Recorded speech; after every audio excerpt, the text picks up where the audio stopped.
My name is Valerie Pearson, and I am the Executive Director for the Center for Remarkable Women. Thank you for taking the time to watch this video. I'm here at the center with some friends, some of my remarkable women friends, and today we want to share with you about the center.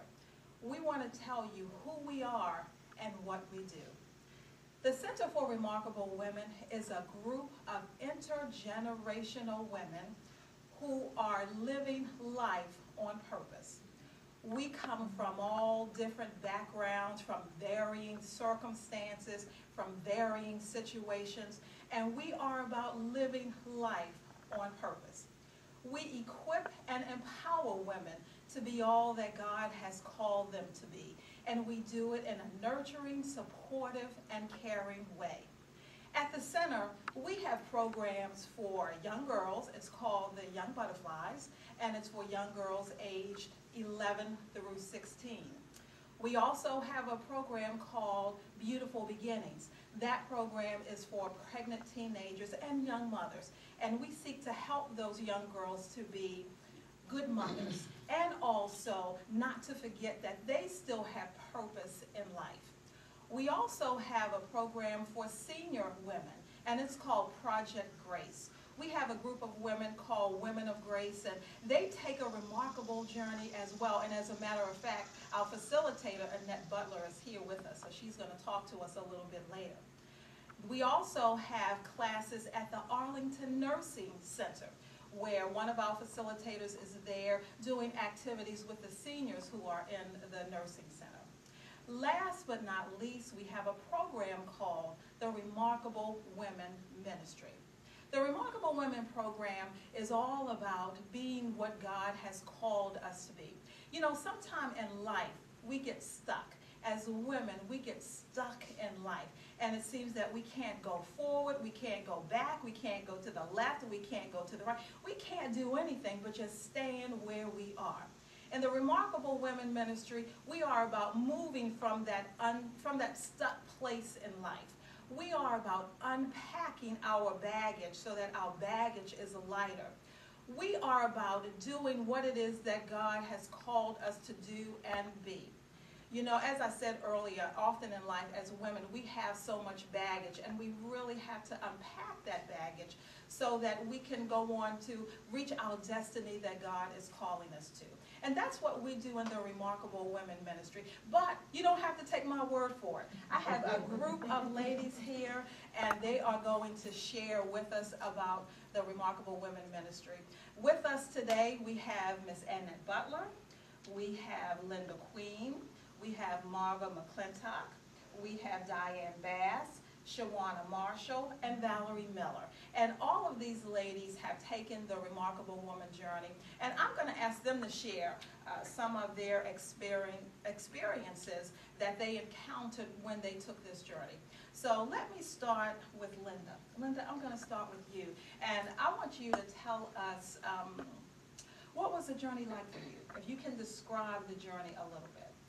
The journey for me initially was challenging because I had to acknowledge some things about myself that I didn't want to face and that I didn't even think was me. Even though I heard people say it, I didn't think that was really who I was until an incident happened and one of my remarkable sisters said, yeah, sometimes you do seem like you're kind of hard and kind of cold and just negative. And when she said that, I was like, kind of been hearing that a lot. If it's not a complete stranger that I really don't know to tell me that, it made me do some inventory on myself. And that's why I began to allow the ministry to really start helping me through the power of God. Amen. Amen. Awesome. Awesome. Valerie, tell us about your journey. What was it like for you? My journey, like Linda, was challenging in the beginning. I was the introverted person, so it took me a minute to even get used to and comfortable with my ladies in my class, you know, and sharing my personal stories and secrets with them. But, you know, as the journey continued on and I got to find out why I was so closed up and why I was not willing to share and shed some layers of my past that had affected me during my life, it allowed me to begin to open up, to bring people in my circle, to just find my voice, to be able to now not be so scared, but now I'm confident in my speech. So you have definitely found your voice. Yes. I can second that motion. You have. Now, you said you had to do some, the layers had to come off. Layers. Talk about that. What was that like? Layers of just past hurts and disappointments, loss, I lost my mother early on in life, and, just disappointments of people, things that may have happened during when I was a younger child, and, those are things that we carry in life that we don't even realize. I didn't even realize I was carrying it. I didn't even know that it affected me in the way that I interacted with people. So now, when I was able to identify those things and face it, then I can move forward from it. Okay, thank you. Miss Annette, now, you represent the seniors who have taken this journey, and we do have many seniors who take the journey. It's from ages 23 to 103, and you were in that first class, so can you talk about it, your journey from the perspective of being a senior, because there may be some senior women watching the video and say, okay, well, what's she doing sitting up there? So tell me what you're doing sitting up there. Okay. I was the oldest lady in the very first class. So I'm like a guinea pig for the class. What's this old lady sitting here for? But age has nothing to do with growing. Age has nothing to do with trying to find your purpose that God allows you every day to get up. When I first came to the Remarkable, they said, you're remarkable enough. But they didn't know the baggage that I was carrying. They didn't know the hurt and the pain that I had gone through. Even myself, like Val said, I wasn't even aware of some of the things I was still carrying. Along with that, the empty nest thing was there. The separation thing was there. Life was changing and evolving, and I'm still standing just there. My body was falling apart. Always taking care of someone else and not taking care of me. But after joining and putting down some of that baggage and realizing that God has purposed me for something, and I needed to do that purpose. I needed to stop looking in the rear view window, start living in the present, and doing something about my future. Thank you. Thank you so much. Thank you. Now, none of this happens without the power of God. God's transformative powers is at work at the Center for Remarkable Women and in the program. So, Marva, tell us, what did God do for you while you were on the journey? God did a lot for me. I came in the program broken with a lot of past hurts and low self-esteem. But one thing I can say God did for me, He prepared me. During my journey, I lost my mother. And I lost my mother in May. I graduated in June. But because God had opened the door to this ministry, God had put all these sisters in my path, I was able to push through. And even losing my mom a week later, I went through a very challenging situation with my son. So I was broken, I was hurt, but this ministry, the sisters, just what I learned from the journey, I had to press forward. And I pressed forward, and I made it through graduation. I made it through the loss of my mother, and God just showed up and showed out. And I know that when I joined the ministry, God knew everything that I was going to go through, and the journey was preparation. Amen. Amen. Diane, tell us what God did for you while you were on this 9-month journey. Well, still, I'm not gonna cry.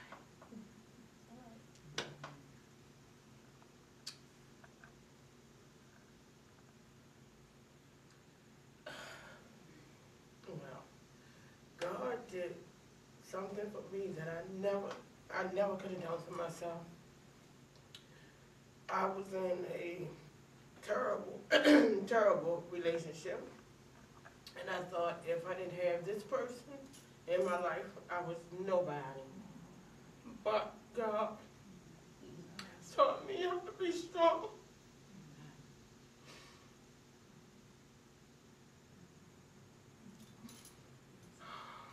I just not sad tears for all the ladies that are looking. These are happy tears because God strengthened me and let me know that, Diane, I brought you here. You are somebody. You are already remarkable. Yes. But I needed to pull it out of you so that you could see it, so that you could feel it, and so others around you could look at you and say, look at what God has done for her. And now today, it's been 5 years. All praises to God. I'm so much happier. I have single in front of my name and loving it. Loving it. So don't think that you have to stay stuck in a situation, a place, or a thing. Because only God controls you. And only God can pull you out.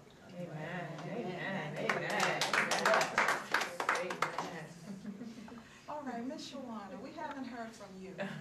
Tell us about the impact of this remarkable woman's journey on your life overall, whether it's home, whether it's work, or at your church, because all of us come from different churches, different backgrounds. So tell us how the journey has impacted your life. Wow, that's a loaded question. It has impacted my overall life of me as a person, the things that I experienced in the journey. The journey is just so awesome. It's almost like you try to describe it, you try to explain it, but it's such a feeling that you get that it really is indescribable. But the impact that it had from the day I walked into the first day, tears just flowed. And I knew at that point when I walked through the door for the first moment that my life was going to be changed forever. The impact came automatic for me. I was driven, I was receptive. You have to be receptive to the journey. So everything that trickled outside of that, from setting my boundaries to even blessing my relationships and even my sisterhood amongst my girlfriends, even in church, it impacted every piece of it. In a positive way, it showed us how to open up, to deal with some underlying issues that were there. That's what the journey is all about, and that was a major impact for me. Thank you. Now, you mentioned something. You talked about the sisterhood. So, you know, it is the Center for Remarkable Women. It is the Remarkable Woman's Journey. So, in our experience, we're dealing with a lot of women. Now, there are going to be some women watching this video, and they're going to say, no, no, no, not dealing with a whole bunch of women. So, what would you say to that woman who's watching, saying, I'm not dealing with a whole bunch of women? Valerie? I would say give it a chance. Be open to it, because when you come in, like Shawana said, the first day, the reception that you feel and is amazing to see sisters just reach out to you and just hug you, sincerely hug you. They don't even know you, but they can feel your heart, they can feel your spirit. It's almost like they can see where you're coming from, because they were you. They came in just like you did, not knowing where the journey was going to take you, but at the same time, it's just like, God, thank you for my sisters. You know, we all, like Reverend Chris said, come from different churches, different walks, but the sisterhood is tight, and I love it. I love it. Good, thank you. Linda, the sisterhood. The sisterhood for me was a little overwhelming at first because I wasn't so used to women just loving on me. I mean, I was just like, you know, Lord, take it back. Because I was like, but it felt good because, you know, for me, I didn't get that from my mother. And she gave it, but I didn't, her way of giving it. So when it was all of these women that were complete strangers, it was like they knew that I needed that. And it felt so good, and that really made me join the ministry just by entering into the door. I was like, okay, all right, I can see what this is about. Just by their love, and it was genuine, and I felt it. One of the things that we do in the ministry is each of us will set a goal around one of our topics. Self-esteem, or self-enrichment actually is what we call it, relationships, boundaries, taking care of you, money matters, and leadership. So we all set a goal around one of those topics. And each of you set a goal. So just real fast, tell us what your goal area was. Ms. Annette? Mine was, as I said prior to this, I took care of everybody else and didn't take care of myself. Okay. So, My teeth, my hearing, my eyesight, everything was gone, and I'm busy working on somebody else. okay. So I may not be in it much better shape, but I know what I need to do, and I do keep my doctor's appointments. I'm going to have my eyes examined again next week. I'm beginning to realize that it's not selfish to take some time for me. It's not. Okay, Linda, what was your goal area? My goal area was relationships. Okay, all right. And were you able to achieve your goal? Oh, absolutely. I really became, honestly, a better daughter, a better wife, and an even better mother. That's awesome. Mm. Rhonda, what was your goal area? My goal area was self-enrichment. And were you able to achieve your goal? Yes, yes, I was. Okay. And I'm living it. Everything that I want to be stronger, and I wanted godly confidence. Not confidence from man or things, but confidence from God, because man can't take that from you. Absolutely. And you are so confident in God these days that you started your own business, is that correct? Yes, yes, I did, and that too is God, because I'm stepping out on faith with God, and I know it's gonna happen. Diane, what was your goal area? My goal area was money matters, and money matters now to me because my bills are paid and I can still have some money that I can matter for me. That's a good thing. I'm able to go to the movies like we did last night to see Sparkle, and just like every once in a while, if I see something that I want, I can get it. And I just say, oh well, I can't spend it because. So thank you, Lord. My goal was setting boundaries. Boundaries were hard for me. That learning how to say no, learning how to not be the superwoman, take the cape off. You're not here for that. That's not what God purposed, that you give so much and you don't learn to set those boundaries. And then I learned how to set emotional boundaries.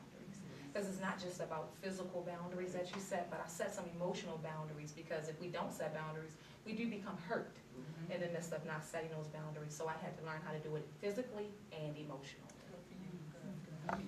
My area was self-enrichment, and for me, it was to be confident in speaking, not being that person who call when you look down and not wanting to pray in front of people, so I'm walking in that today. Okay, well, just the last question, and I'm going to hear from everybody if you don't mind. Life is full of defining moments, a moment that really shapes your life. And I believe that God had a defining moment for each of you while you were on this journey. So just briefly, if you can tell us your defining moment or your aha moment while you were on this journey, or if you didn't get it while you were on the journey, because some women have gotten it after the journey. So just briefly tell us your defining moment while you were on this journey. And this time we'll start from this side. Okay, my defining moment was, it was actually one-on-one with Reverend Pearson. Her and I had went to breakfast. This is how personal she is with you. She walks the journey with you. Yes, And God has truly given this ministry to someone who loves women. And her and I went out to breakfast and were talking about what I needed to accomplish. And she told me, you know what? Sometimes you have to be intentional. And when she said the words to me, to be intentional, it went off like fireworks in my spirit. And from that moment on, I was intentional about speaking out. I was intentional about just being proactive. It changed my world. That was my defining moment. That's awesome. That's awesome. My defining moment was in one of our sessions. One of my facilitators was not able to be in class, and Minister Mo came into my class. And she spoke some things into my spirit that it was like fireworks going off. The light bulbs were flashing, my spirit was just like uneasy. And she talked to me about that whole setting boundaries thing, but what she said to me was, you have to have the courage to stand up to some things that you don't want to stand up to. And when she said it, I knew automatically what she meant. She said, you have to be assertive without being aggressive. And that rung volumes for me because it was like I could approach the situation without being aggressive. Aggression is not I'm not aggressive. So when she said it, I'm thinking, okay, what do you mean by aggression? But she said sometimes when you become upset, sometimes it comes out that way. And so you have to be assertive and you have to mean what you say, but you have to do it in a manner where you get it across. And don't think because you're being assertive that the person is not getting it, even if they don't show it. That was a major moment for me because it changed the course of the relationship with my mom, the person whom I had to confront. Well, my aha moment was when we had the brick exercise. And the brick that I chose was the brick that God used to speak to me to walk out on faith so that I could be where I'm at now as far as relationships. So that was my aha moment. My aha moment was actually in one of the sessions. Everyone was sharing, you know, oh wow, I achieved this. I had a breakthrough with this, and they came to me, and I had nothing to say. I felt like I hadn't accomplished anything, and my facilitators, you know, they said, okay, well, we'll come back to you, or maybe next week you can talk. But I felt bad because I was halfway through the journey, but even though I was broken, and I don't know, I didn't feel like I was getting that breakthrough. So my facilitator gave me a CD that same day to listen to, and it was words that said, sometimes our brokenness we use as a crutch. So a light went off. I realized that I had so much low self-esteem, so much hurt that I used it for a crutch. And if I let those things go, then I will have to push forward. Because people wouldn't say, oh, well, it's okay. You don't have to do it. You're shy, and we understand. If I let those things go, then people expect me to thrive. So I realized, okay, you can't, 20 years you use this crutch. It's time. My moment happened actually on the spiritual retreat that we take. So I didn't get my moment towards the very end.